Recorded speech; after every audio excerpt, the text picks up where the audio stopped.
This question comes from Matt, who asks, what would happen if the moon were replaced with an equivalently massed black hole? And what would a lunar, or holar, eclipse look like? I won't spoil the answer, but later on we will have to resort to the unit of milledegrees Fahrenheit, if that tells you how little a black hole moon would affect the Earth.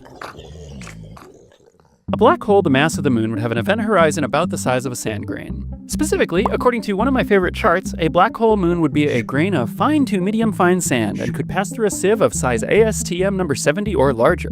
I mean, I guess a black hole with the mass of the moon would pass right through any sieve, destroying it in the process, but that's neither here nor there. Literally, once you're inside a black hole, its singularity isn't a point in space at all. For you, it's now a point in time. It's neither here nor there.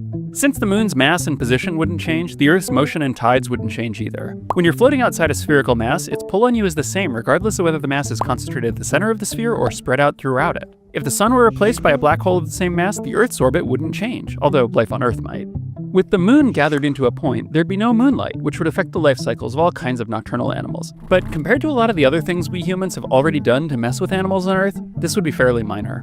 Our black hole moon would be pretty low profile. If it were much smaller, it would evaporate through Hawking radiation. But a black hole the mass of the moon actually absorbs more energy from the cosmic background radiation than it emits through the Hawking mechanism. Our black hole would really be black.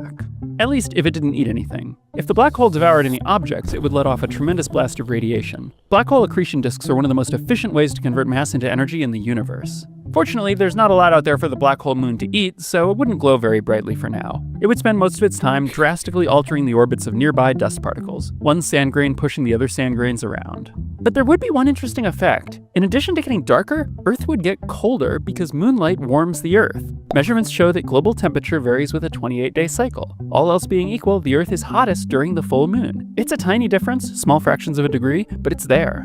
Except, most of this effect is not due to moonlight. The largest contributor is the fact that the Earth is slightly closer to the sun during a full moon than a new moon, which would still happen with a black hole moon. Calculating the small amount of energy actually radiated by the moon is deceptively tricky. The phases of the moon mean that it's not always reflecting the same amount of sunlight on us. Plus, you might think that when the moon's half illuminated, it would be half as bright as when it's full, but it's actually much less bright. And once you account for that, there are even trickier effects to deal with because science is the worst. On top of all the weird visible light effects, the moon also heats up under the sun, and then it radiates that heat as infrared light.